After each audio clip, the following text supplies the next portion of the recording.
Good morning, all you beautiful souls. And today on Divine Soul Awakening, we are super excited to have Marjorie Reynolds. Woohoo!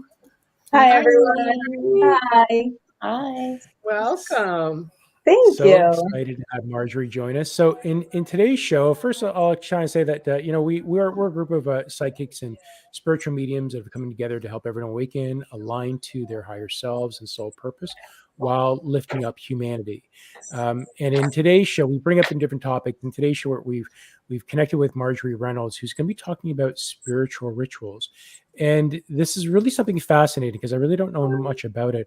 We're going to have a ton of questions. So Marjorie's going to be showing us today about what spiritual rituals are, how they help us open our gifts and strengthen our connections. She's going to be talking about everyday rituals, the tools that we can use, how it's going to be working. So we'll have a various bunch of topics on this, and just super excited about that. Welcome, Marjorie. So glad that you're here. Thank you. Thank you. I'm glad to be here. I always love your energy. Marjorie has the best laugh out of anyone I've ever come across. Right?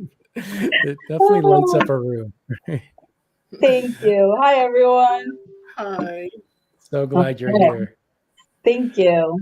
So spiritual rituals, I think there's a lot of different, I guess, categories that we can fall into spiritual rituals. And I know it has a wide group, but can you tell us about spiritual rituals and give us some ideas on all these things that you told us about?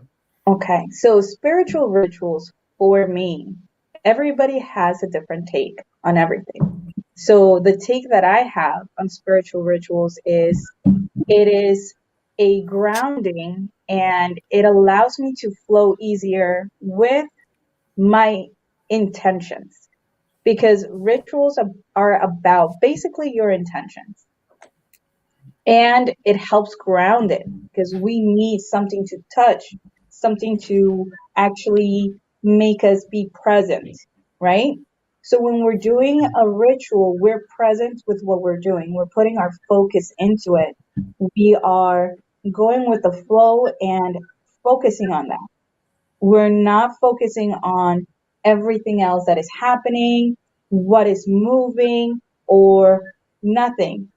When you're cleaning your house, you're so focused on cleaning your house that you're like, oh my God, I have to do the laundry, I have to do this, but it's all about cleaning. So it's as humans, we have so many rituals. We have the ritual of eating, drinking water, breathing. Those are all things we need to do to get our bodies to function, right? Our physical body, not our spiritual body, but our physical. Bringing that spirituality into a physical form connects your body and your soul in this realm. And it allows you to flow. So how that helps us is that you start to see manifestations. You start to see clearer. You start to bring in God or divine or whoever you are bringing in, and you start to really have that faith and that connection that you can actually see in your life. It's not just in your mind, you're physically doing it, right? And with time, it becomes like this flow that is just natural, just like eating is natural, just like all of these things. So when we're eating, a lot of the times, and why people sit and give gratitude, that is a beautiful form of ritual, is giving gratitude for the food that we have, of gathering. When we start to give thanks, we start to see a flow of abundance of things coming into our life. There is no lack because we have gratitude for the food that we have. Whether it is a little bit or a lot of it is a gratitude. So that means that your gratitude will flow out and it will allow things to come in. That is how I see my rituals. My rituals are to connect. And I have been doing rituals and with my family and everything since I can remember. New Year's, Easter, all of these rituals about saging, it was to connect, to clear, to release, cutting your hair on certain days to allow it to grow. It's connecting to the moon. So it's everything is about a connection to the physical aspect of things, right? Yeah. That is the connection that we are building. We are trying to connect to other planes, but if we are not connected to our surrounding, it makes it harder to have a direct connection, because you can't even believe on your connections with what you have in front of you, your connection to water, your connection to your food, to your plants, to the things that they can provide for you, the love, how they can nurture you. So it's just really nurturing those aspects of our spirituality that I focus on with my rituals. So it almost seems that this is, I noticed it too, part of it is being present and being, especially when I notice when I do my martial arts, when I do my breathing training, I'm very much present with it. And there's a very much, that's when things happen, when you're present with it. We can go through, even when I was teaching my students, when you go through martial arts and you're doing things, even just going through the motions, that's one thing, right? But when you have a spiritual connection and you're part of it, it actually creates something else, something much deeper. And that's where the quantum effects happens, the multiplication. And I think that even comes down to, as you said, with eating, that even when you're present with your food and you can feel the taste in your mouth and you kind of put your attention on what's happening in your mouth and even just the movement as it goes down to your body, I think that's very much being present. But it seems that a ritual is usually something, could be something very specific as well, that if every time you bless your food, or as you said, cut your hair on a certain day or sage on a certain day, that seems to be, is that separate from what we are about being present, like being in the now? It's not, it's not about not, it's not separate and it's not together. It's you actually taking time to just dedicate. When you're sitting on the table, you're actually dedicating this time all the time and you are bringing that gratitude in. But for someone to actually stop themselves and create and bring in part of the ritual, because you're pausing everything else, you're stopping everything else, and now you're creating. For example, for me, cleaning my house is an everyday thing. My cleaning of the house is a ritual, but what is the most important for me is what I create before I clean my house. So every full moon, I actually take the time and I make sure I have vinegar in my house that I go purchase if I'm running out. And a lot of people like to make moon water. I like to make vinegar moon water, right? Because vinegar is a cleanser. It's a natural thing that you have in your house and it's an everyday thing. But I take the time to make sure that my intentions go into that vinegar until it expires, whether it is to clean my food, whether it is to clean my laundry, whether it is to clean my house. My intentions are going to be put in that so I can utilize, and I'm going to bring in the moon. My ritual is with the moon. I'm going to leave it out. I'm going to be thankful to the moon for the energy. The full moon cleanses. It releases anything that doesn't need to be there. I bring it in and it's now in my vinegar. I've connected it to something that I can use on my everyday life without even thinking. But I created a ritual that I know I'm making my vinegar moon water that I use on my food, that I use to clean my crystals, that I use to clean some of the clothes I use, to clean my floors, to clean my walls. And in that, I'm also spreading that over with my house and cleaning it. And my house knows that my intentions are to give it love and to keep it as a sacred space. Right? So it actually, my ritual with the vinegar, it spreads into other rituals and other forms of me giving love to everything that I have around me. And it's connecting because we are connected to everything we purchase that belongs to us. These are all our energy. So when I grab, let's say this is my vinegar water. When I grab my vinegar water, I put it in my heart and I breathe into it and I speak words. And I sit outside and I ask the moon to assist me and I connect to it. Whether I can feel it or not, I know. And it's not about doubting because your intentions have to be pure. They cannot be mixed with doubts. This is going to work. Is it going to work? Because then all of that gets entangled in that. And it doesn't work. You have to go in with faith, with the belief that you're doing something for you. You're doing something out of love. Right? That's really where the intention comes in, is really just, that's The really what faith. we do, our intention, yeah, or faith, or whatever name you want to label it, you want to put on it. Yeah. It really is putting that belief into it. I Is think that the intention is what gives it power. Yes. Gives it power. And it's not something that is outside of you. It's something that you are putting in from you. It's an extension of you that is at its purest, where you can actually, like, you're making the ball of energy and putting it in there for when you need it. I'm laughing, Marjorie,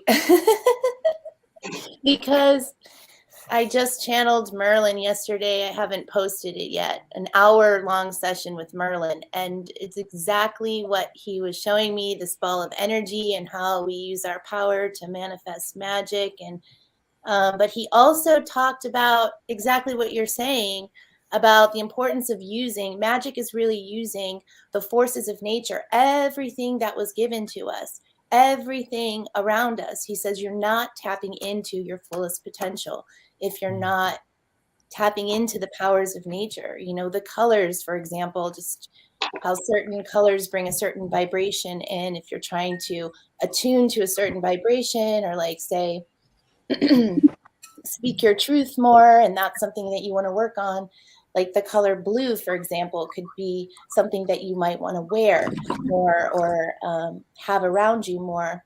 And just everything is energy and frequency. So, and then the power of your intentions is what like casts a spell, you know, your words and your thoughts and your beliefs. So it's really powerful. It's just in line with that. But Marjorie and I are always having these moments with each other, synchronicities, but it's really good. Yeah. Before we came on, I was talking about aligning yourself to, right now, the elements of nature, how important it is. I was at a waterfall, and that was a ritual. For me, going there is a part of my ritual. But part of this ritual didn't come from me naturally to go to this waterfall or a natural resource of water to go collect 2 jugs of water to make baths. I was inspired because I opened myself to whatever they have to say. And when I say that I open myself, is if I get a nudge, I need to go to a waterfall and get water, I know it's not me. So I go to the waterfall. I listen to that guidance and I collect the water. And then if I am not nudged to make any baths, I don't make them because it doesn't feel like right. But because everything is changing and water that moves is washing away anything that is residue. That is why I'm bringing natural water from a waterfall. And I had to go to literally a waterfall, like a 30-minute drive there and 30-minute drive back to get the water. When I was there, I was in the water. I took rocks. This rock means more to me than any crystal I could have. Because now I know that the water that is flowing there in the earth, they're aligning to me to assist me in life. And I'm connecting to my natural resources in life. And this is unnatural. I don't need to go buy crystals. Crystals are beautiful and they have energy. But if you do not have the money Go outside and Mhm. connect to the earth and connect to the land that you're standing on and pick a rock that will ground you. Yeah. Love that. And that is part of being aligned. And that is what rituals have brought to me, right? Rituals it started as something that I did, but then they started opening me up Mhm. and opening me up because I am now connected to the earth, to the elements. Like the sun is fire. That's an element. We all talk about sitting outside and receiving. That is fire. You can't get sun, light a candle. That Mhm. is the warmth, connecting to them. That is bringing that light into your life, is having those connections. Everything is basically a ritual for the human body experience. And that is how we open up a little bit more into the other realms, to being able to sense, feel, because you know now it's a gasp of air. And is it a gasp or is it a message? Are the trees moving to give me a message? Who is here? Why do I feel so energized? Who is giving me this energy? You start to feel more, be more connected, because to be more open, you have to connect to the earth. That is what the gravity is. And that's why we have to ground. Everybody says ground, ground, ground, but it's grounding to the earth, not just the plain earth around you, to the entire earth, so that we can receive more clearly, so that we can hear the energetic waves of the collective. That is how I take my rituals. It's just a little bit more of a opening. Love that. So I mean, you've been working on yourself for a bit now, and you said that you're doing rituals all your life. Do you find that there's a different level or connection with the ritual based on your own energetic state? So let's say as if we're not like necessarily a high vibe and we're a little bit in more of a depressive state, or we're using the ritual out of fear. I have to do this, or this is going to happen. Can Like it's everybody, I'm sorry, going to happen. it sounds very like broken. I don't know if it's me. You guys hear me? Okay? Yeah, Yeah. I think it's you, Marjorie. Me just the internet, maybe. Yeah. No good. I got to use sign language, which I can't All do. right, I'm not sure what it is. Okay. Maybe that's better. Yeah. I did hear part of it. If I am more connected now than before, um, to the rituals, or are they different? They are. Um, as I started to do more mediumship, it became more of just a ritual. It became what it is. It's a being connected to the earth. Um, it became of like, oh my God, I'm not doing these rituals of desperation. It's not, I need to manifest something, or it became a natural extension of connecting and giving myself that space that I love so much. But as you speak, it doesn't sound like it's out of fear. Like I think a lot of rituals has that negative connotation that you have to do something or something really bad's going to happen, and they do the Mhm. rituals out of fear. But as you speak, it's very much from a very high vibe, loving, heart-centered space that's so much more powerful that you can hear it in your words. This isn't like a typical ritual that the or at least the perceived perception of whatever ritual is, that it's like a black magic spell that has negative connotation behind it. It has so This much is more the power thing. behind it. Yeah, so people think rituals are or spells, or they put witch, and they think no, it was just a name that was given to a past point in life, but it's how goddesses had to manifest. That's what they were given. They were labeled as witches, and a lot of them, and like everything, there is dark and good, and it's how people decide. And this is the thing. If somebody was to come to me and tell me I need a candle because I hate my job, my first thing is like, I need to first see what it is that you really need. Because it's desperation that sometimes we think this is what we need. That's not it. It's something else. And that is also like, I haven't really worked with Reiki or anything, but that's how one person explained it to me. Reiki energy flows where it needs to go. I think that's a ritual in itself. So, I mean, Jenny, It's a when you do ritual. Reiki, that you Yeah. must have your own ritual when you do it. Yeah. Yeah. So Starts as a ritual and then moves, the flow moves to wherever it's supposed to go in that person that comes to me. So imagine you are the conduit Right. of your own bath. So you clear your mind and you go into that space of love. And this is something that you want to do for yourself. You're not washing your body. You're washing your aura. You're washing all the gunk away from your other astral bodies. And it's not just the physical. And you go in and I'm going to make a bath of roux and water.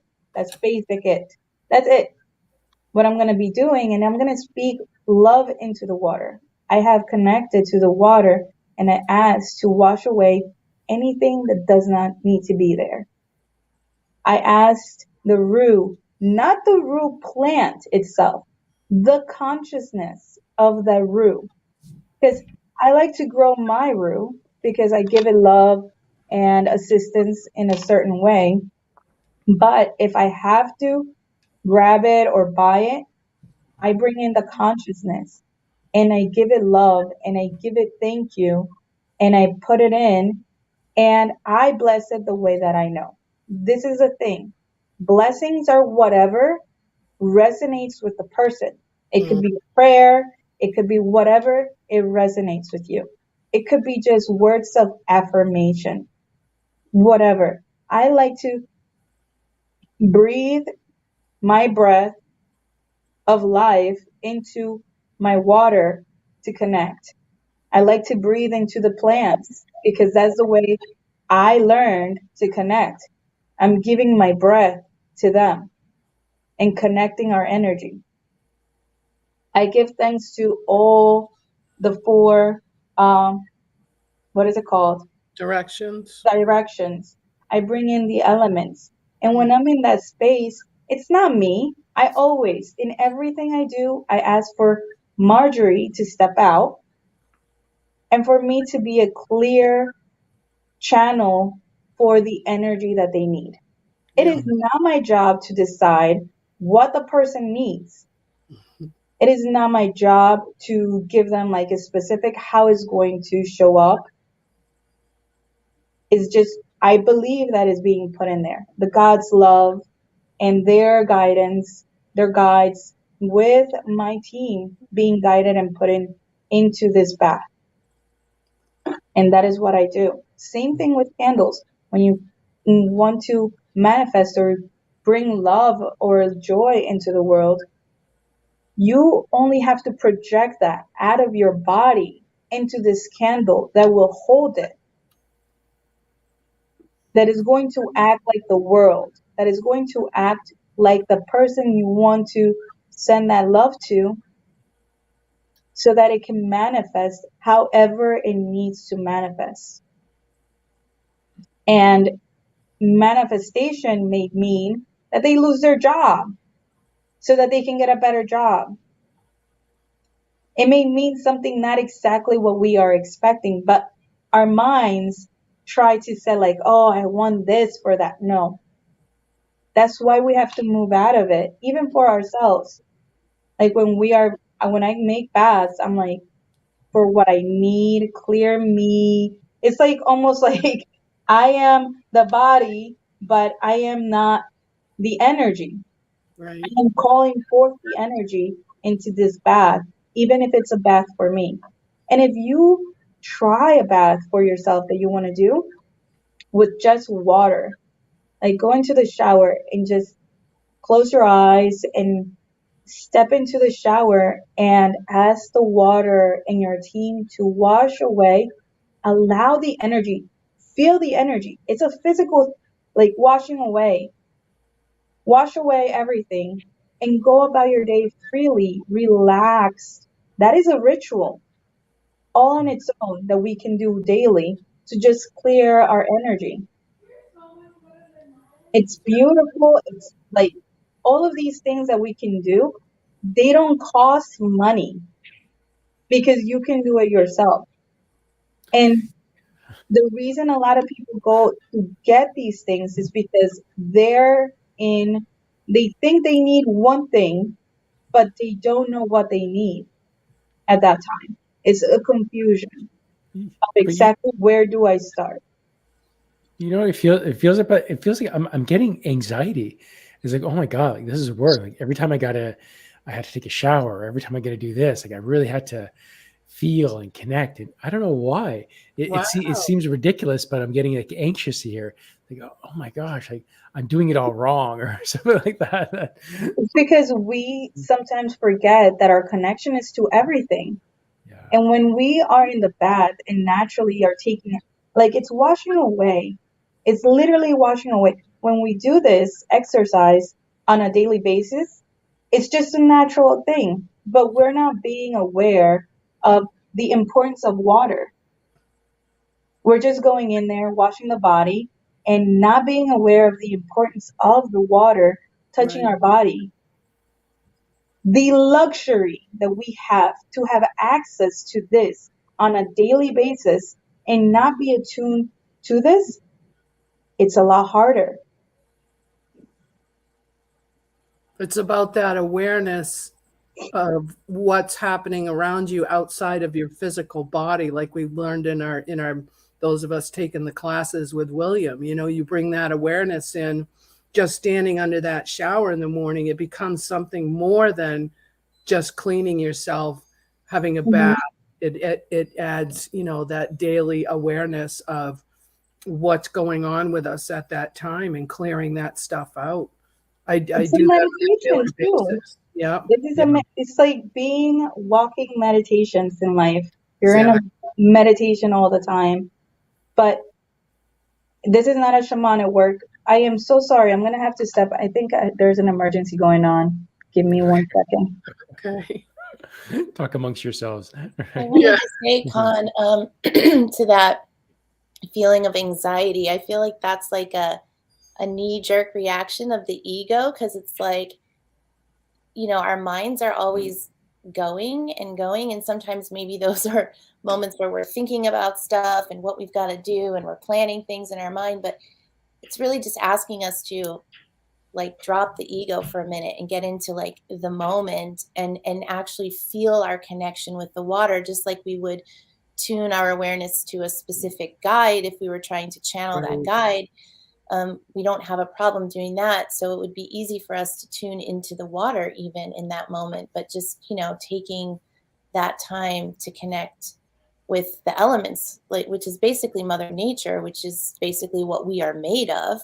I just watched something recently about that. It's like we all come from the elements. The elements were created first, and then humans, and then galactics, and then animals, and elements were created first. So, you know, initially we all come from those.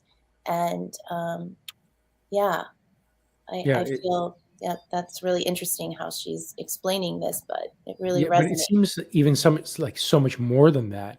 Because Hmm. I mean, there's a lot of things that I'll do during the day that I am present for, and Mm. I'm very much connected.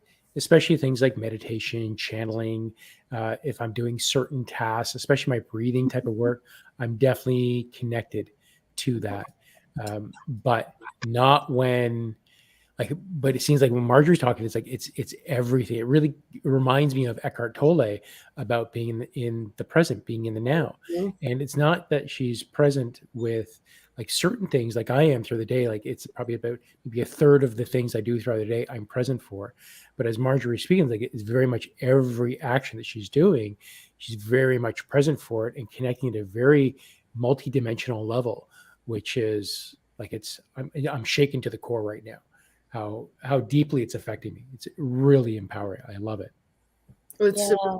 about increasing that spiritual connection too at the same time by doing these things, having that awareness at each moment of of what you're doing with your life. You know, it's not just about what we're thinking, it's about where our intentions are, you know? 100%. Everything that we do is intentional, right? That's intentions. Intentionally walking. Are we being grateful for being outside and walking? Even if we're not out in nature or having this fresh air, we are able to just be outside and walk and have that gratitude. Our, it's it's living life for what it is. It's a blessing to be present in this planet. We're not here to be tortured. We're not here to be, it's not just about the lessons. It's like going through the lessons that you are learning, but understanding that each lesson that is happening is a small part of the beautiful outward look of your life, Yeah. like everything. And we fall into these like spiritual box, like spirituality means this. Spirituality means life. That's what it means. Spirituality is not just meditating. It's not just the way we speak love or send out love. Spirituality is how we go about everything in life. It's about, and this is not just, and this is why it's coming back. As you guys see, like everything naturally is falling apart, and it seems like we're going more the natural way. And it's not the shaman way, it's the human way. We put shamanism into a category, but we all are shamans, and we are all working as a shaman when we are journeying into meditations, when we are helping other people journey into anything. And it's not about just that, it's about walking that path. And they walk the path of being in gratitude with everything, to the wind, to the earth, to the rain. Like you can make a bath out of like rainwater. Put a jar out and just like collect rainwater and be like, oh my God, I am so grateful that it rained. And I am so grateful that I can clean my body with this rain and take it in the shower and shower yourself. Boom. Yeah, it's interesting though. Yeah, you just gave gratitude for being able to have water on earth and Right. acknowledge that it's a big thing that connects us all. So those are the kind of rituals that I do. There is also manifestation. You can use candles, but it's not about desperation. It's about letting things go and opening a path for new things to come in.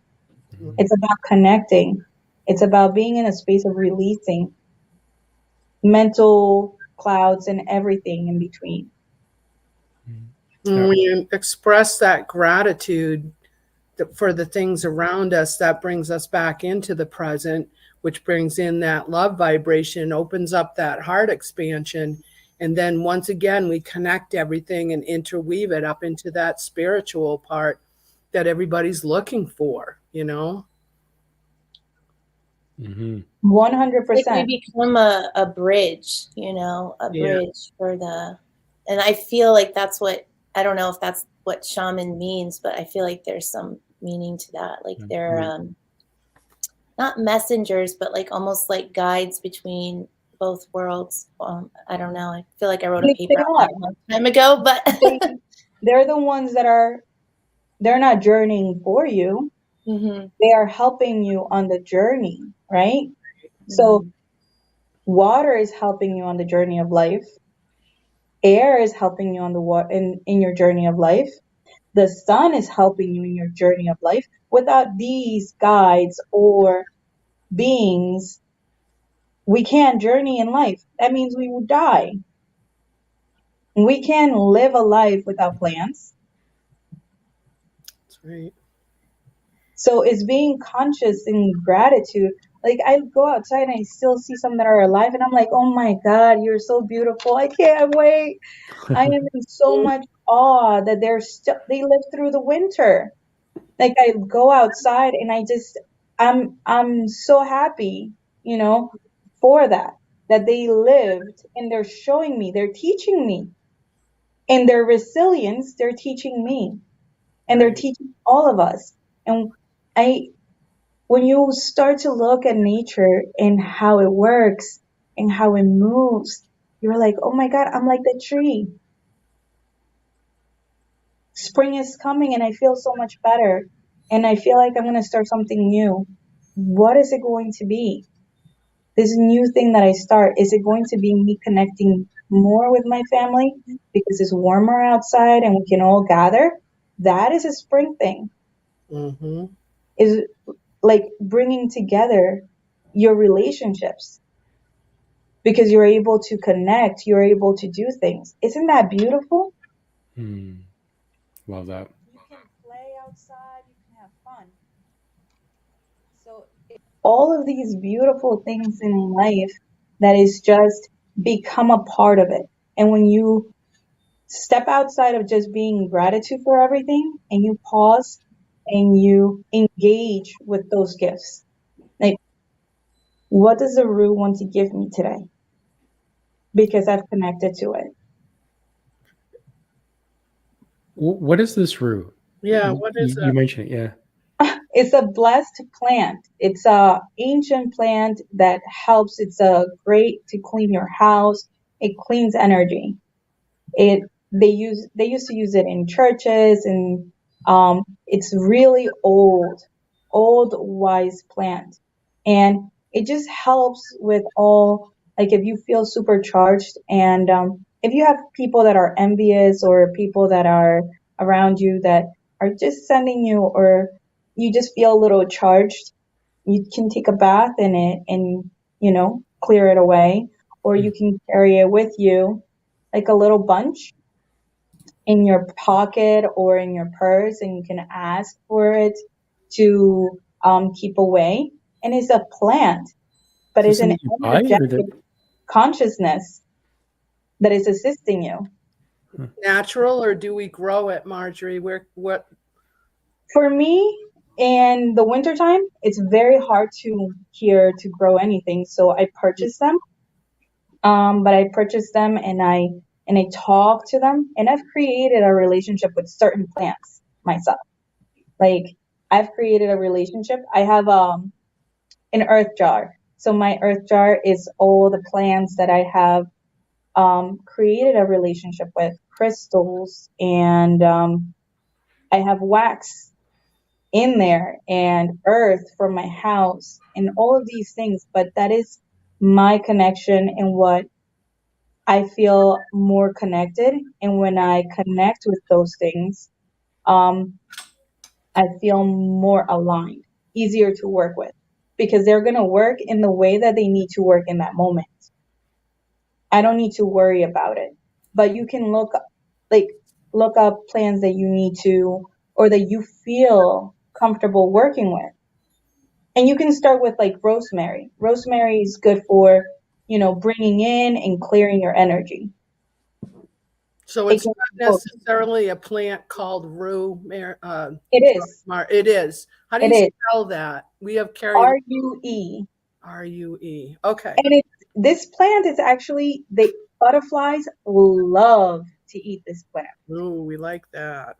They love this plant. Imagine the transformation of a butterfly comes to this beautiful plant and devours before it becomes a butterfly. They came in and killed the root that I had because they ate it all up. Imagine the connection, that connection of transformation, of clearing. But that is what I do. I read into everything. Like, oh, the butterfly signifies this. And it comes and eats my root. And, it's transformational.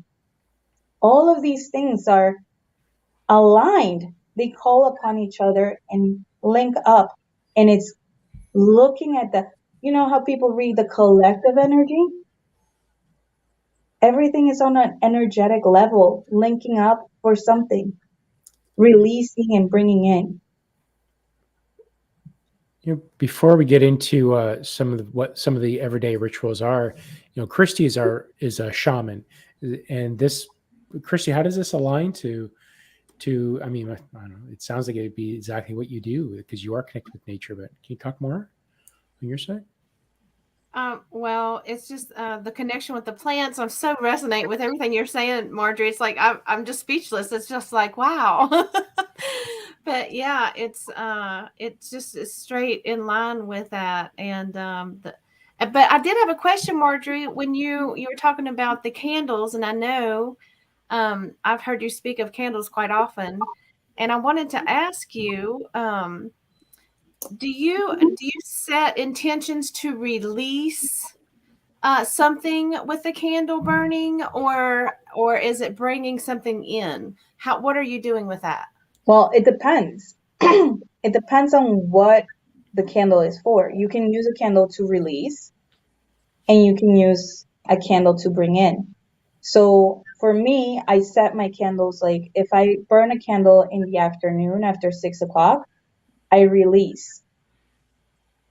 It's Why for after release. 6? Why after 6? Yeah. Because it's sun is going down. Okay. And that's when we do most of our releases at night. Okay. So even like baths, my release baths, I do them at night. And anything that I want to bring in, I bring in the morning. I take my morning bath. I do honey baths, or I set candles in the morning. Why? Because what does the sun bring? It brings life. So you're connecting. It's like the sun down. You're going to bed. You're releasing your mind. You're going to sleep. You're relaxing and letting go, right? And in the daytime, you want to bring in, how do you want to start everything? What are you growing? What is going to rise up? Okay. So that is how I do my candles. That's And there beautiful. is like this in between time between 12 and 3. After 3, if I want to do release, at 3 o'clock, I use that time because that is Jesus' time, the time of his death. So that is when I ask either for the collective or anything. It's not for me. I'm asking for someone else. And as he said, ask and you shall receive. And on his time at 3 o'clock, I light a candle, I bring in, and I just connect. And it's just beautiful. Acknowledging, his life and giving thanks for his life and his death at the same. I'm so sorry, guys. I do have an emergency with my daughter, and I do not want to cut out so fast, but I apologize.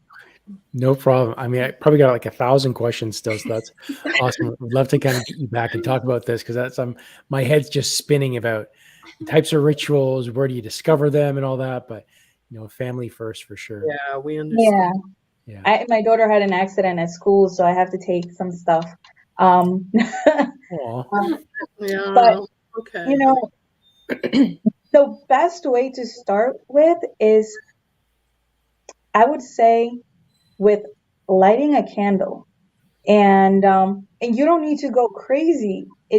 And you don't need to see how it's going to manifest, but it's putting your intentions for something or someone that is outside of you in that candle, someone that really needs it, and bringing that intention in there and seeing how that flows out, whether it is a collective.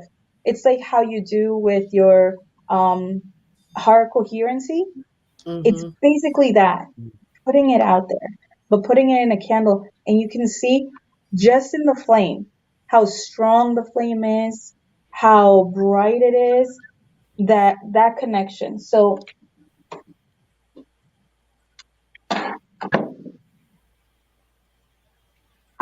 this is not we're not in a session, but I wanted to have a clear connection. I did not prepare for this or anything.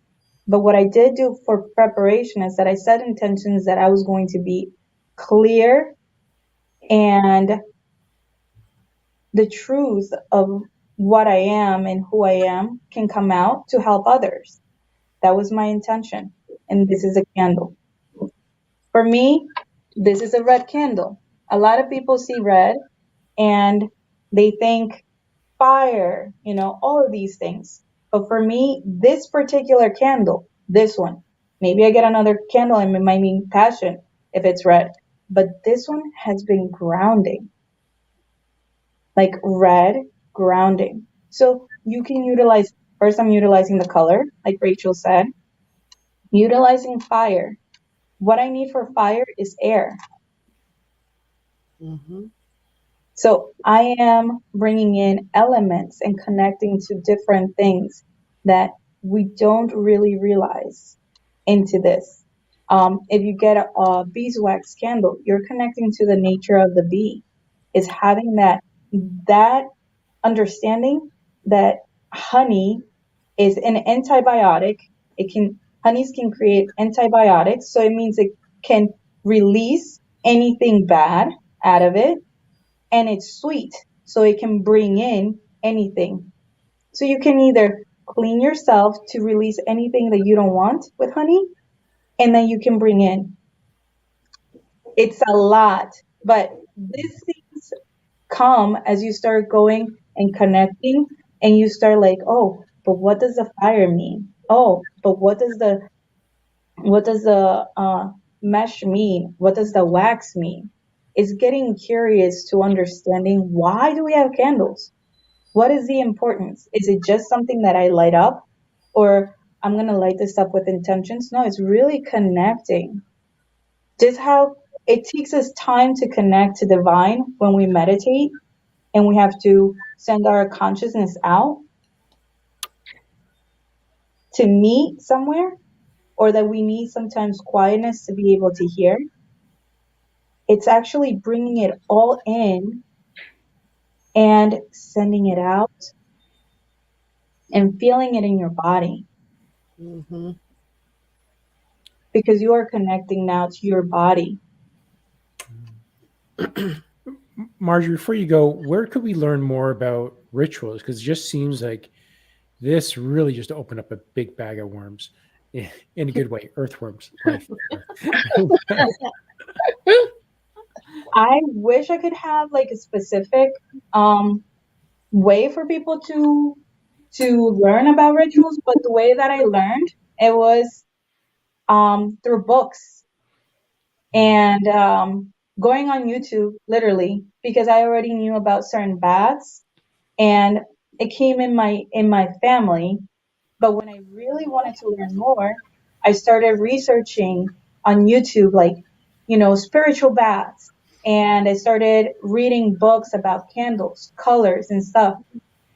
And started like the 7 rays, they use candles or they use colors. And then you can use colors for each day. You can light candles for each day that go with the 7 flames, if you want to align that. And then if you want to work on your like chakras, you can align that with the color and work on your chakra to release energy. Those are simple ways, but getting curious, and then this is where the fun begins. You throw away the books and you get creative and you start listening, and then you get the guidance of everything around you because you got curious and you started to connect to the water and you started to connect to the air and you started to bring all these things in, and now they're speaking to you. And this is why they say the elements and everything speaks, but you have to connect to them.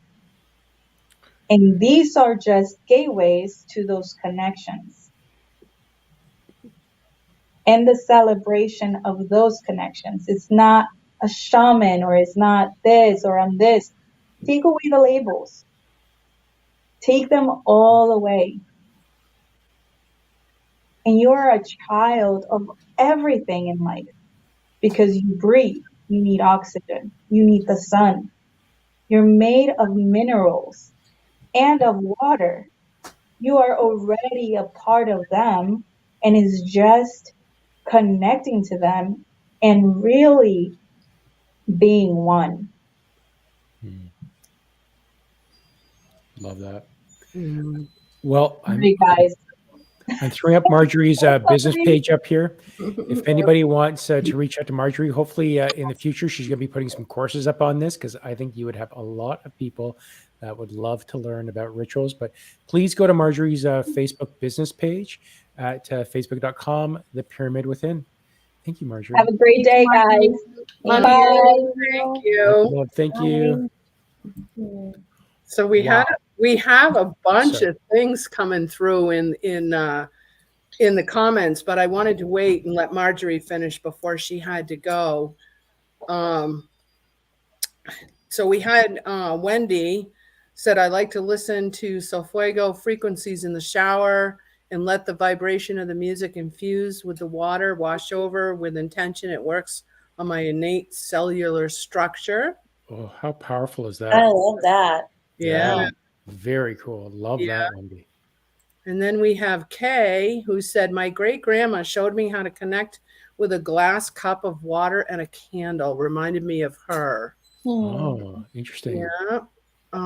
Let's see. And we have Kira said rituals are quite common in India. Look up Holi 2022, which is celebrated this week. Cool. And let's see. Oh, here's another one. Kira says there's a ritual called Surya Namaskar. I apologize if I'm not saying that the right way. Prayer to sunrise in the morning is a ritual. Absolutely. Yeah. Love that. Love that. This is so ridiculously really cool. Do you guys have any certain rituals that you do during your day or up throughout the year? Well, for me, most mornings, I'm not always perfect about it. I have daily reflection books that I read, which are spiritual, and each day has a certain saying in it to go by. And also doing, oh gosh, I'm going to blank on the name of it right now. There's another, I'll think of it. But anyway, so I do these spiritual readings in the morning and then some meditation, and definitely, on the moons and clearing crystals and doing the shower thing. But today it's definitely made me realize that I probably, like you were talking about, spend a third in awareness of daily things happening around me and working it as part of a ritual, so to say. This has been a great opening to just become more aware of exactly what's going on. It's interesting. I'm looking at something from Captain Rabbit here, and he mentions something about thrash metal. Funny enough, when I was a teenager, I used to listen to heavy thrash metal as well, and I went from classical to thrash, and the vibration of the music, doesn't matter what it is, it can actually change you and vibrate you depending on what you're connecting with. But I think the ritual comes into, as you're listening to that music, what is the intention, regardless if it's thrash music or if it's electronic music or classical, what's the vibration that's happening within the body, and typically you think about occult practice, it's a lot of the times it's considered with a negative connotation, but it doesn't have to be. It doesn't mean that it's always negative. That's what I'm saying about rituals. Typically has a negative connotation around it, but it doesn't necessarily mean that it's a negative connotation. It really is the energy and intention that you put into it. Right. So yeah, that's really good. Thanks, Captain. Put that up. Definitely intention to whatever we're doing, and all of us being different beings and having different ways we've grown up and things that we've learned is, each one of us may have a different intent. And I like the fact, we can pick up a stone outside and have that intention that we can get grounding and healing from that, not necessarily have to have a purchased crystal in our hand. I think it was really good that Marjorie brought that up, Yeah, I feel like there's really no right or wrong way to do any of this. It's like, it's whatever you're drawn to. If that's what you resonate with, and that's maybe is the frequency that's going to be the most healing for you in that moment. And just being open to all possibilities and tuning to your intuition on that. And Yeah. So I Yeah. agree with that. all of How about that. you, Christy? As a shaman, is there rituals that you have that's well? I mean, I don't see myself as a shaman. Thanks, Con. Shaman Christy. well, you do have your name. Was it you have your shaman name? Yeah. You are now, Christy. It doesn't Okay. That's matter. I think recently, just here recently, I've developed a morning sunrise ritual as to come up with the sun and just to be grateful for the day and uh, set intentions on bringing in positive and highest energy for the day in the mornings when I wake up. And that has helped. I'm usually outside when I'm doing it. So the connection with the weather and like sometimes it's snowing and sometimes it's raining and sometimes it's beautiful but it doesn't matter. I'm there and I'm grateful for it, whatever it is. And so that's one thing. And then the water, the shower has always been a connection for me. And if I'm feeling a lot of heavy energies, like a collective type heaviness, then I have to just sit in the bathtub. And I always do baking soda and Epsom salt and lavender. And I'll set and that it feels like it just sucks out all the toxins from my personal body. And then that helps me to like help release some of the heavier energies that are coming in from the collective too. So that's a few things that I do. But the connection, like with the plants and the animals, I have like I've always had a real tight connection with all animals. My entire life, I've felt such strong compassion for any animals that I've been around, and it's grown as I get older, and as my I guess energy expands, that expands as well.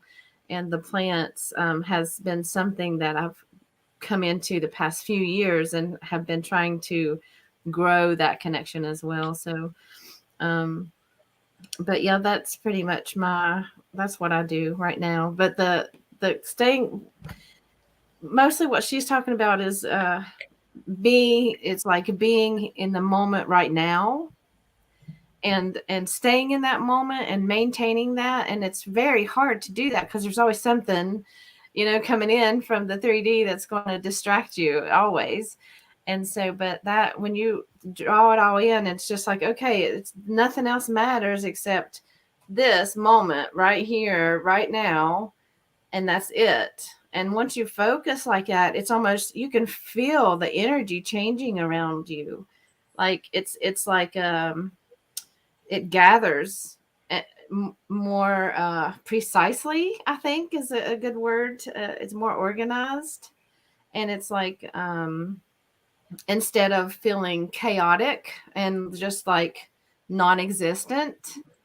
And if you are sensitive to energies, you can actually feel it coming together when you're in the now moment. It's almost a profound feeling. It's like it takes your breath away almost when you are totally in the now moment. And especially if you're outside in nature and there's birds and the wind is blowing on your face or the sun is shining, you can just like feel all of that at once and take it in and just like be in the now and not be thinking about 10 other things at the same time.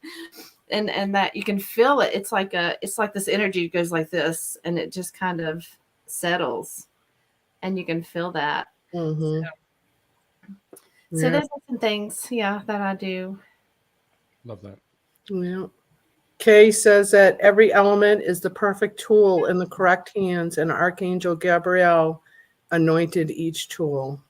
Nice. Yeah, and it really goes to show you that it doesn't matter what the tool is. It's Right. whatever intention you put into it. Like we were saying with Right. Captain Rabbit and the thrash music. It doesn't matter what it is. I remember just being even raves, and I'd be at a rave, and if you were in a state, so when you're at a rave, you typically have ecstasy, and ecstasy kind of puts you into that loving state where you just care about people. You start hugging people, and that's what the effect of ecstasy was. You just wanted to dance and have fun, and it was just so loving and amazing. But ended up what happening is, because you afterwards, I probably only did it a few times, but then I would go to raves, and because I had that feeling of love, and this is before I actually awoke and connected with my higher self, but I had that feeling of love and peace, and just, so when you get on the dance floor and you'd feel that vibration of the music, you would really just kind of get into just what I was putting out, and the intention was just pure love. So regardless of it, whatever that tool is, whether it's an actual physical tool or music or vibrations or connecting it with nature or water, it seems that we can kind of take that with anything. Yeah. Yeah. Kay's also saying, yes, I seal my home when I wake, when I sleep, when I leave, when I'm returning. I also pour libation across my front door to alert my ancestors to be prepared for my day on my behalf. Mm. Nice. Yeah. Yeah. Very cool. Very cool. Yeah. Love that. Love that. And so Captain Robert brings that up as well, right? From MC Sharkey. Ultimately, back then, I needed drugs. I needed drugs to kind of get to that feeling. I needed the acid. I needed ecstasy. I needed to smoke weed. Now, if I do anything, it really is just because I want to, but it's not because I need to or have that effect, because I've kind of just opened myself, or I've released a lot of the demons that I had with me, or just, not demons, but you know what I mean, like just negative thoughts and whatever else, or things that were kind of weighing me down. And now that I release those, and in my meditations, it's just at such a different level now, that I realize that, having these drugs or other elements, it was a tool. That was my tool to get to that higher vibration. But now I don't need that tool. It's not necessary, because I can go so much more beyond that and not having it. But that's what most of us need. We need that crutch. We need something to escape, whether it's drugs, alcohol, sex, promiscuity, whatever it might be. We're using that as an escape. We're using that as a tool to escape ourselves. So really, this kind of goes back to part of our emotional releasing, letting go of these fearful thoughts and negative thoughts that we have, but also spending time in using these things that we have us into a higher vibration. And whether you want to call that a ritual or not, it's all part of it. Yeah. Yeah. Cool. Well, I think we're kind of winding down here. It's going to be a bit of a short session today. What do you guys think? Anything? I think We we've could do had awesome rituals to try different things in different ways. And Yeah. Look at what Kay talks about. Yeah, certain drugs, rituals. That kind of takes me back to mushrooms. Now using mushrooms is a big thing for rituals. I don't know if and you guys know about ayahuasca, ayahuasca. Yeah. I've been hearing about that too. cacao ceremonies. Yeah, plant medicine. I mean, there's definitely truth to, being able to tap into the energy or consciousness of the plants and help them guide your process of healing and connection to the divine.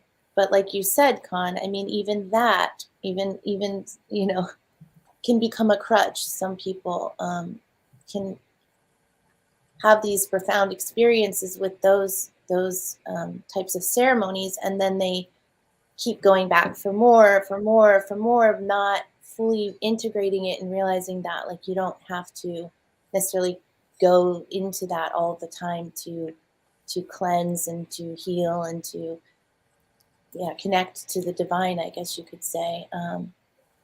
Yeah.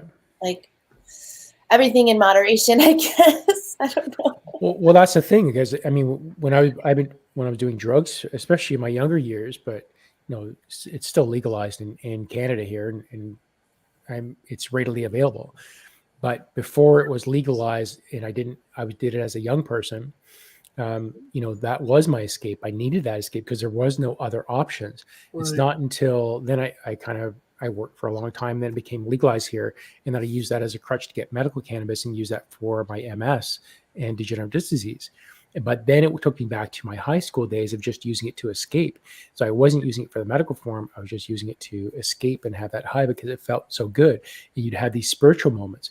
But if you didn't have the tools of the meditations, the emotion releasing that we've been doing now, I wouldn't have known that I had another option because the drugs was my only option. That's the same with it. Most people, drugs is their only option. They don't have any Right. tools, and they don't have any other experience. But once you kind of learn something new and realize, oh, well, this is even better. It's like once you have, even you have a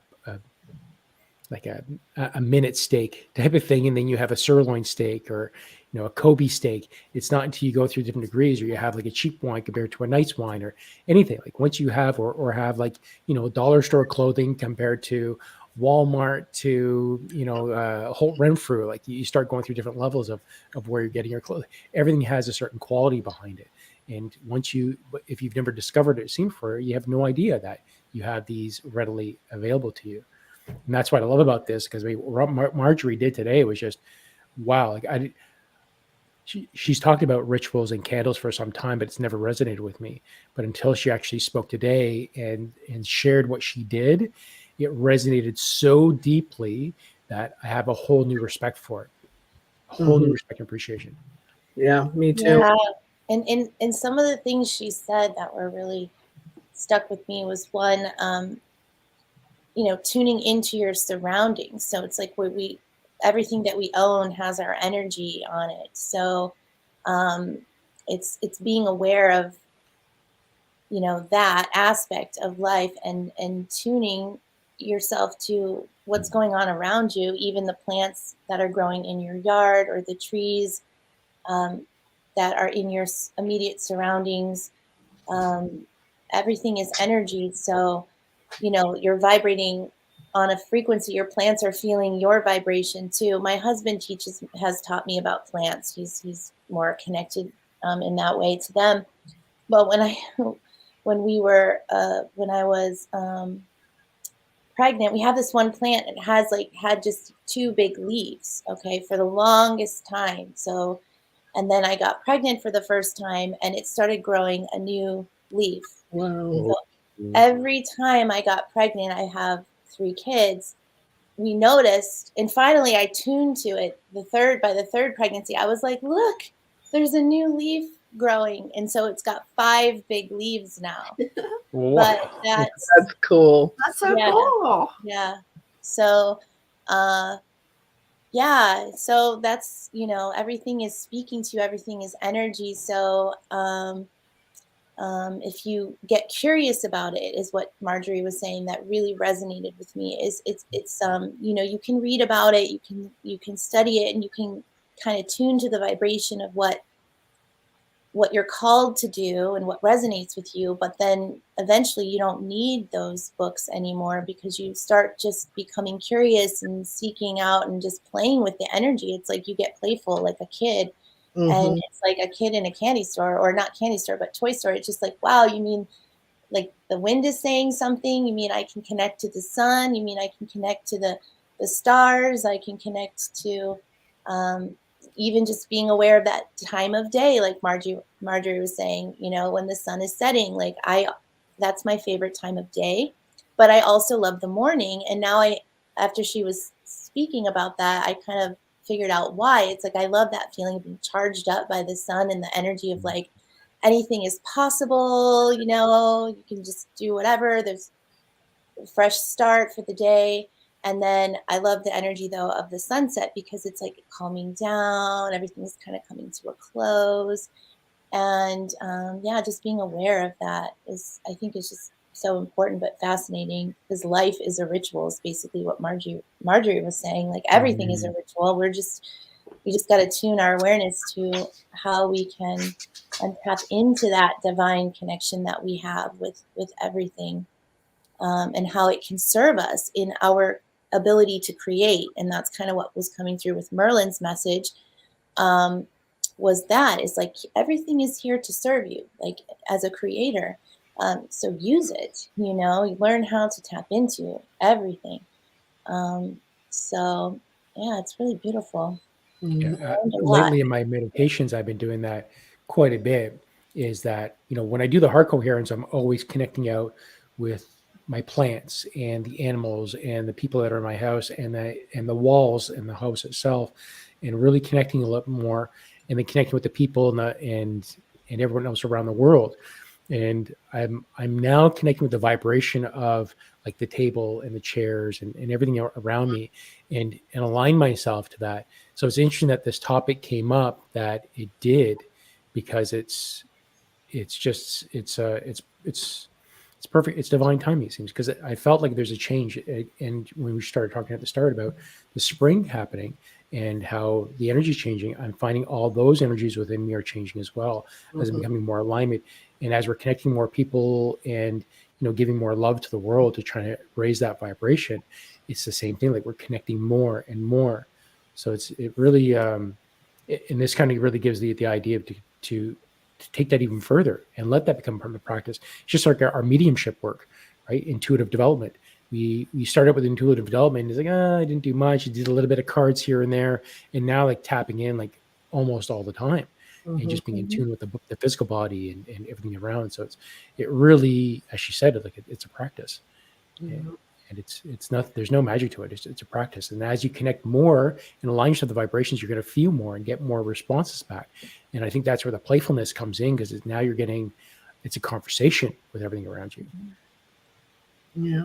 It's Yeah. interesting because the plants that are behind all of us, and I used to not be able to keep plants alive, and I decided one day that I needed to water my plants on a certain day. So every Friday I water my plants, and I'm sitting here now looking in the background, realizing that I created a ritual with my plants, and all my plants are just like incredible in my house. Mm. And I've never seen them just bloom and be the way they are is just amazing. And I can see now what just that one simple thought in my head to do it on a certain day has created with the plants in my house. I mean, you can't see them all behind me, but they're just amazing. And people come in and they're like, "Oh my God, your plants are so happy." And well, there it is.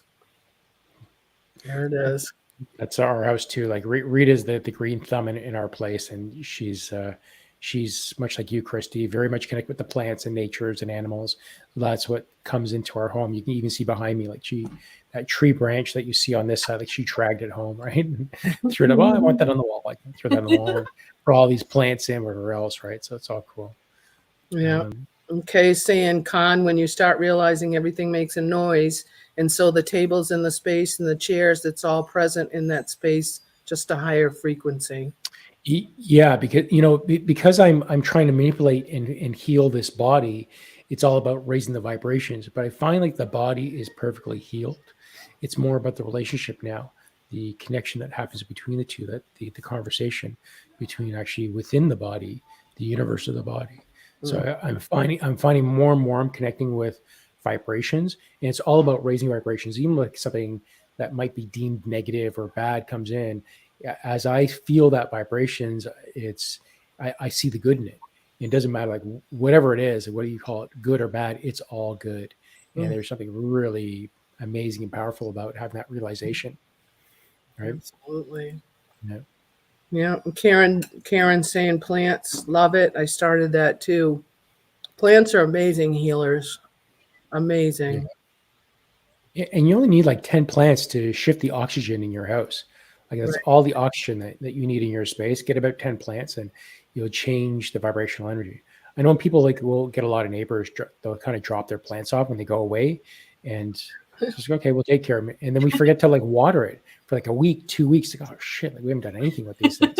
Right? And, but when they come back, it's like, oh my gosh, like these plants have never looked so good. Yeah. These are amazing. And it's just the vibrations of our space that we have around us, right? It's high vibe. Yeah, same thing here. I'm babysitting 3 plants for a friend of mine, and they've gone berserk just since she went to Florida. I haven't really done anything to them but talk to them and do the Friday ritual. So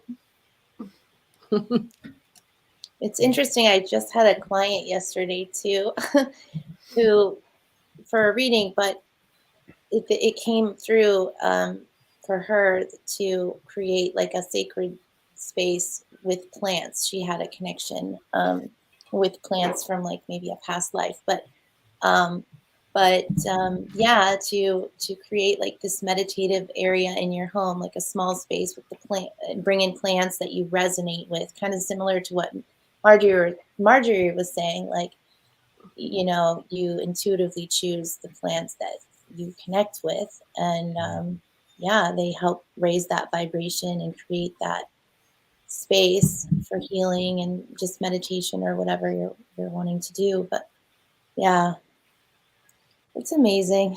I just there's so many levels. It's multi-dimensional is what comes to mind when you think of like the elements speaking to you. And then another thing I wanted to bring up, because of Merlin's energy, he worked with the elemental realms a lot, and that's another aspect to the elements. You know, there's the elemental beings that work with each of the elements that you can also call on.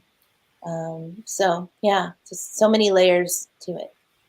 Yeah, and also the plant energy will interact with each other as well. Mhm. So, like when you're bringing plants in, Con and Jenny had mentioned, like you're babysitting the plants, and they interact with your plant energy, that lifts them up, and so that's why they are looking better by the time their owner gets back. They're like, wow, because they're carrying that energy in and around your space already, and that plant is coming into that space and absorbing that energy as well.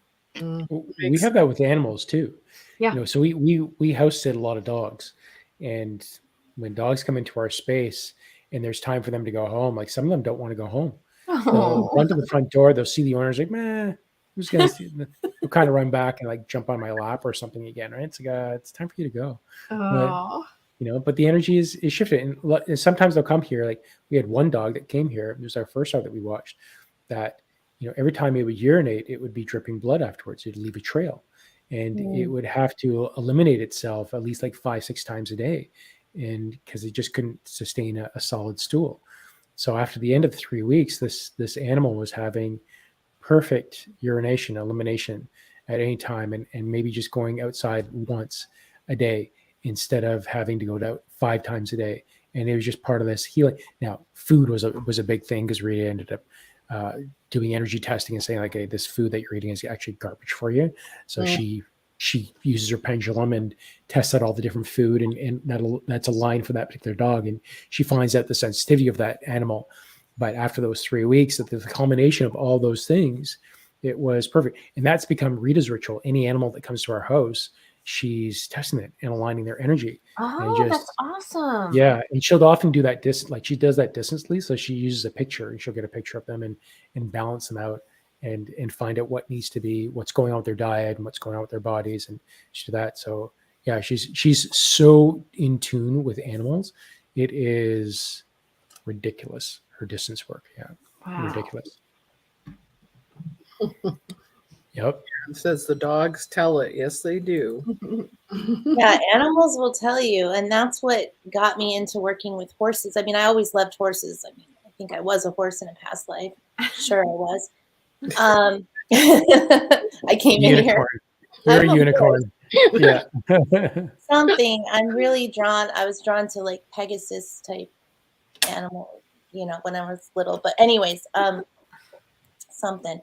So what I was gonna say is like they're very good energy readers, and that's why like that's what drew me into equine assisted therapy, to learn that trade, was because the horses will literally mirror the emotional or whatever's going on inside. The horse knows it, and they know what that person needs. So if someone was, you know, sexually abused or something, and it's just interesting because sometimes these horses have trauma too, you know, in their own experience of how whoever owned them or whatever some of them were abused, but it's just to see this heart connection, and this horse will come to this person and just give that person whatever it needs in that moment, or show that person through their interaction with that person what's going on inside, what that person is maybe trying to release. So the horses give us information, you know what I mean, as psychologists, but I'm not a psychologist now, but that's what I was training to become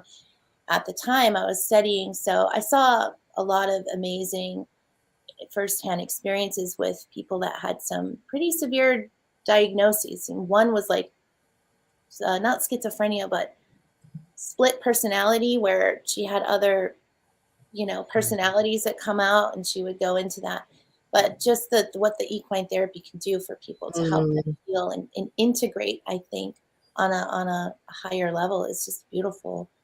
They're really angels, like animals are. And I had this show up in a dream the other day that animals are here to raise our vibration. So they're here to raise our vibration because they're so pure of heart.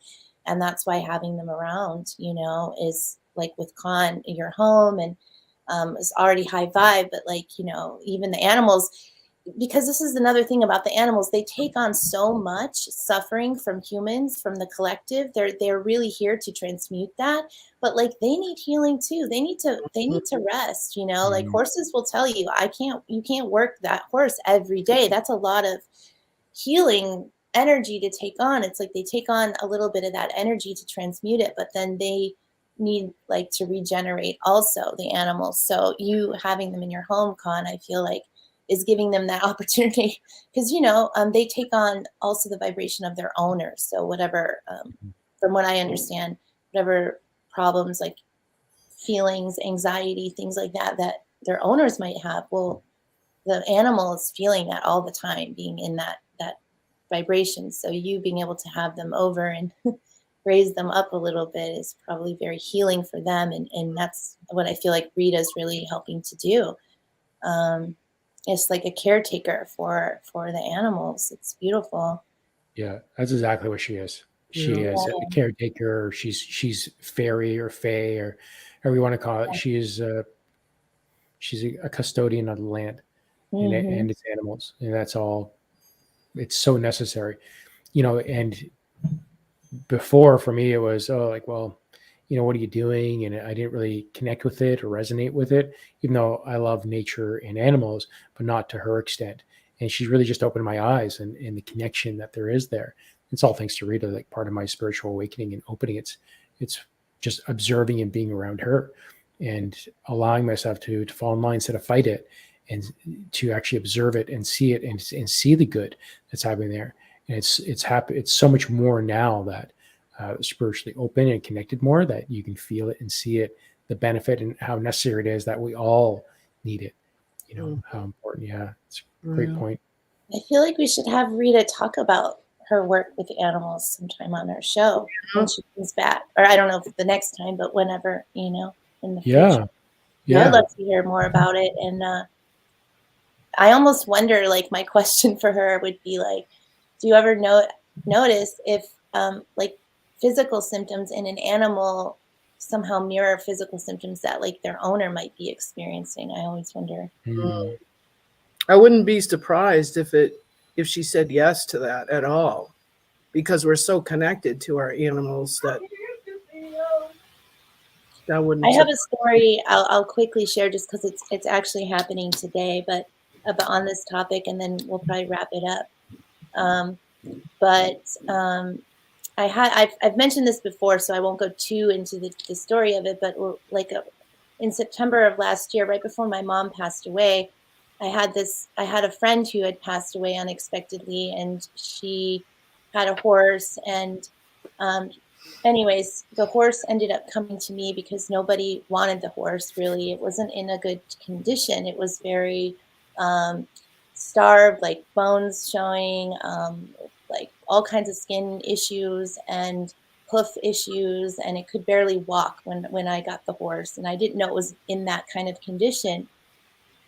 But I, channeled my guidance on it, and the feeling was I'm here to help give this horse a second chance and a choice to live. The vet told me, the farrier told me, put this horse down. It's going to cost too much money. Like, you don't necessarily want to take on the financial responsibility. Plus, he's an older horse. He's 22. And, but I talked to the horse and I just was like, no, he wants to live. Like he's got that spirit. And I knew him when he was in better health and younger. And so I just took the steps that were necessary. Let's said some prayers. Let's get him back on a good diet and all of these changes. But he really started to transform and come around quite quickly in his personality. And long story short, it got to a place where the vet basically came up to me and was like, and she's not a very touchy-feely type of person. She's pretty like, just this is my job, and not too attached, in a deeper sense, but just the work that was done. She came to me and she was like, oh my God, Rachel, she's like, I'm so proud of you. She's like, look at this horse. You've transformed this horse from becoming something that was like not rideable. Like, she's like, I told you to put him down, and I just can't believe, how far he's come and where he's at now. And so she was very proud of me in that way, and it's very touching. But a friend of the person who passed kind of came out of nowhere to help me take care of the horse too. Just showed up one day. I was like someone that she grew up with from her hometown in Minnesota that lived in Tempe or lived in my city, and found out she passed and was like, where's her horse? Where's her horse? And then came and started helping me take care of him, giving me money. And they developed this incredible bond. And she helped find him. She rode him. He's rideable again. She helped find a home where he can go, a Sunshine Acres, it's called. And it's where orphans go. And it's a beautiful facility. And I've talked to the people that run it, and it's a really nice program. They have horse riding lessons for kids. So they're picking him up today. Oh, wow. And they came out to ride him, and it was just like, we cried because it was just like so touching to just 5-6 months ago, this horse was like not looking good. And so it just goes to show you, like what love can do, and like what animals, who they are. I knew he was here for something else. I knew he was here to help people in a different way, and that all of the suffering he took on from his owner, who was kind of an alcoholic and was a closet alcoholic and died of complications from that, was, transmuted, and he was here to take on her suffering a little bit, but then, this helped him heal and her heal on the other side, and all of that. Wow. And he's going to have a new life. So I'm really Wow. Story. Love that. That's beautiful. thank you. I know I'm going to go say goodbye to him today, and it's a little emotional, but Gosh, I bet. Mm. It's emotional just hearing your story. I'm just like, oh my gosh. yeah, it's hard to believe that it even happened, because my husband was like, we can't afford this horse. I'm like, I don't know. We just have to trust something's going to come of this, like he didn't come to me for anything else. Like, I just feel like, I have a role in this, and I'm just going to help him. So That's beautiful. Yeah. Beautiful. Thank you. honoring him. Yeah. Mm. But anyways, Now we can all honor him too, and Mhm. shows you what intent can do. Yeah. All right, guys. I'm sorry to. Oh, it was beautiful, Rachel. Thank you for sharing that. It's what a great way to end this. Love it. Oh, we got Christy. She got the tea. That was a good one. I'm gonna have a I'm good just cry. like, we gotta stop. Yeah. It's gonna happen. I'm gonna be releasing a lot today with this. That's good. It's a good story though. It is. It a is. story. Happy ending. It's Yeah. beautiful. Exactly. Well, wrap it up so we you. can cry off camera then. Yeah.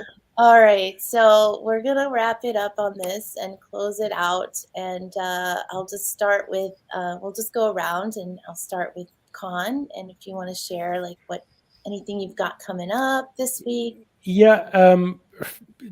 Tomorrow, so on Intuitive Soul Rising, on her private Facebook page, we have another or a continued practice session. So if anyone is, that's not it, this is it. So come to Rachel's Facebook group page, her private business page, where we're going to have practices Thursdays, every Thursday at 12:30 p.m. Eastern Standard Time. And so please join us for that. That's going to be good. And then Friday is Channeling Eric for all your intuitive guidance and messages that come through.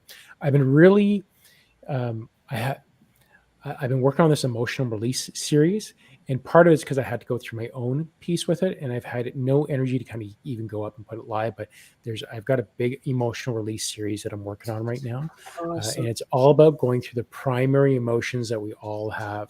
That's been put up by certain psychologists to say these are our primary emotions. So going through like the very deep core of it, and then from those there are multiple subsets that develop from that. But if you work on the core, it takes care of all these other ones.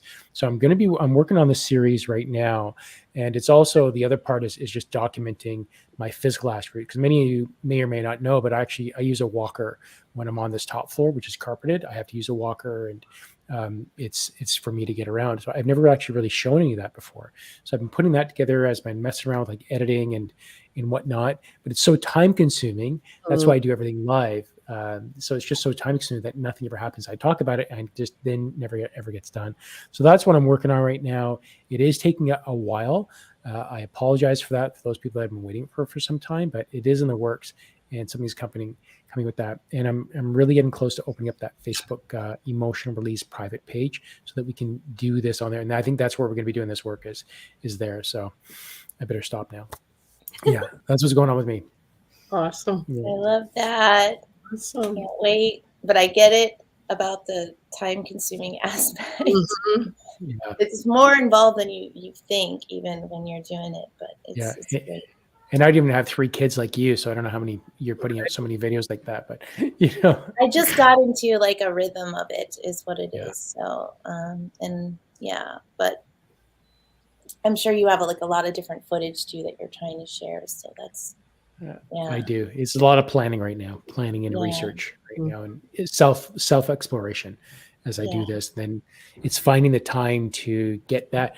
It's more so that I have these big moments, but I'm in meditation or I'm somewhere else. So when I go to, it's never the right time to actually put it on camera, because it's not heartfelt. It doesn't have any meaning behind it, and there's no sense of me just talking about it from a cognitive sense instead of from an experience sense. So it just doesn't have that same feeling to it, and I don't want to share that aspect because that's not who I am. It's really the things that come from the heart and that are deep, that's where we're connecting with, and that's what we need, and that's where the emotional release comes in. There's no sense me just talking about it, because that means nothing, but you have to feel it. Yeah, it's the experience. Yeah. Well, that's why I can produce so many videos, because I don't have to do any planning when it comes to channeling, other than just know who wants to come in, and that makes it so easy. I do write down some questions, but sometimes the guide, like yesterday, Merlin gave me all the questions to ask him, so it was like, oh, I'm hands off. Awesome. Cool. But yeah, it's just the shooting, like having the time and quiet space to do that. But anyways, so Jenny, how about you?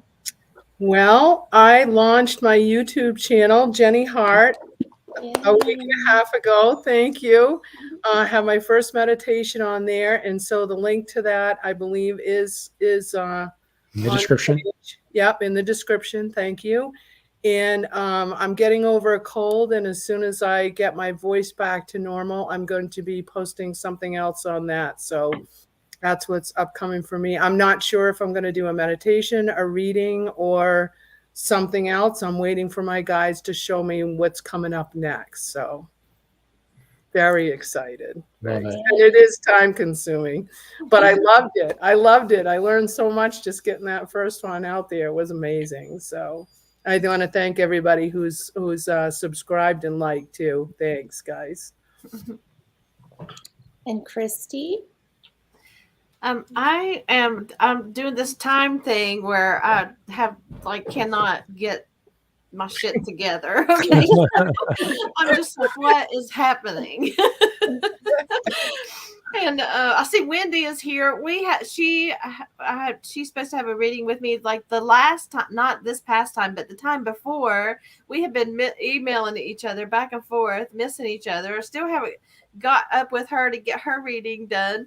And so, Wendy, please, let's get together because it's been forever. It's like February. We've been trying to do this, and so, and I think her time is probably like I feel like she's like me. It's like this crazy time thing that's happening. But yeah, I haven't got any more videos up on my YouTube yet. But I plan on doing so as soon as I can get my stuff together enough to get it aligned and on there. So, but yeah, and I also plan on, I seen Rachel has this, I'm going to push Rachel's stuff a little bit because she has the Galactics things coming up on Friday, and I'm so excited. I'm like, I have got to be there for that. So I'm like, I've seen it, and I'm like, oh yeah, I gotta do this. I gotta be there for that for sure. So it's going to be really cool. So talk about that a little bit, Rachel. What's going on with that? So I want to start connecting to the Galactics more because, I've connected to them, some of them, but not all of them. And I just feel like, with clients and stuff, I want to be able to help them connect to their galactic roots. So I'm going to do it once a month. I've decided not every week because that's too much of a commitment, but once a month, one Friday a month in my group, in my private group, I'll host a channeling practice session, and we're going to bring in a different galactic beings each time. So this first one is on Friday, March 18th at 3 p.m. Eastern Standard Time. I think that falls after your spirit messages, right, Con? Do readings on, and so it's going to be the Ashtar Command's going to come in first, and then the Pleiadians. And I'm Pleiadian. I've had a lot of Pleiadian lifetimes, so I have some Pleiadian guides. But I'm also going to I hope to have a couple people join me live. I might post something about that on my wall today to see if anyone has Pleiadian guides or they channel the Pleiadians or whatever that wants to come on with me or just practice. Because I really enjoy going on with other people. I don't, I could do it by myself, but it's just more interactive, I think, and helps everybody kind of also get more confident in their channeling. So I look forward to that, and I look forward to tomorrow's practice session with Con.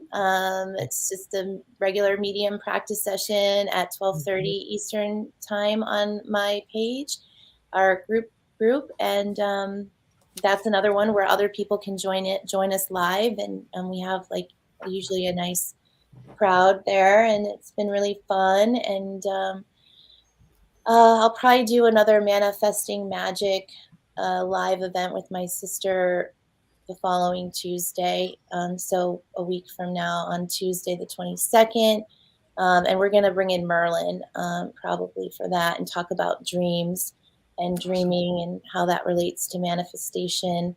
And probably the spring equinox. So there's just a lot happening energetically right now with the planet. So I'll be posting my Merlin video hopefully today. It's an hour long, so it might take a minute to upload and all that, but that's really good. And also there's a full moon update message from him in there. And the full moon is Friday, March 18th, and last one before the equinox, which is on Sunday, the 20th. So it's like bam, bam, bam. We got all this stuff going on. So pay attention to your body, what your body's telling you, because the last new moon hit me like a ton of bricks, and I must have been cleansing something, but I don't know what to expect with this energy. But Awesome. And then how about next week? Do you know what's going on for next week? Oh yes, next week our show is, we're going to bring in a panel of guests that are men to talk about let me look at the exact awakening men is what we're calling the show, but it's basically talking to different men about their experiences with spiritual awakening process, but then also opening up their intuitive gifts, tapping into the divine feminine side and what that experience has been like, and why I just really feel like it's very important that we talk about this openly, because, you know, it's a unique experience for a man to kind of be tapping into like emotions and feelings and processing and you know, all that stuff. So yeah, so that'll be a good one. Fun. And Yeah. yeah, I'm everything excited else, for that. yeah, I think we covered it, hopefully. So that's it. Just make sure that you don't forget to subscribe and Mhm. like the videos and subscribe and to our channels, and all of our contact information is in the descriptions box if you want to reach out. And I did want to say, if June is watching, June Murphy, I haven't gotten her I haven't heard from you yet, June. You did win a reading, so just, you know, contact me through my Facebook business page. You can book your session there. Okay, and I think that's it. So Beautiful. And if anyone can, in the comments, please leave us a comment and let us know if there's any ideas or topics that you want us to cover on Yeah. Divine Soul Awakening, because we'd love to bring you what you guys are looking for, and we'd love to share that. So yeah, that's it. yeah, that's a great Mhm. suggestion, Con. Yeah. Yeah. All right, beautiful souls. Bye, So much everybody. love. Thank you Thank you, for everybody. coming. Love Bye. you all. Bye.